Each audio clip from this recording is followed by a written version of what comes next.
Welcome back, guys and girls. Today I have a real quick hack, and this is if you're ever machining material with a boring bar.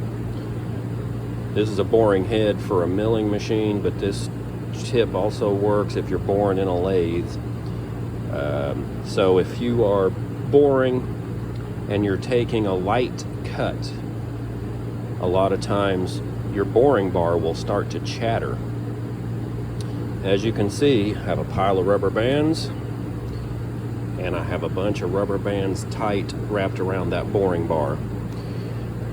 So you can use rubber bands, or you can use the old gray window putty that stays soft, and you just gob it around your boring bar, and what that does, it dampens the chatter.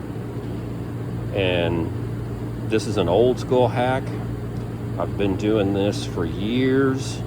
Learned it from a woman who retired after 30 years of being a tool and die maker. It works. Try it out. Thanks for watching.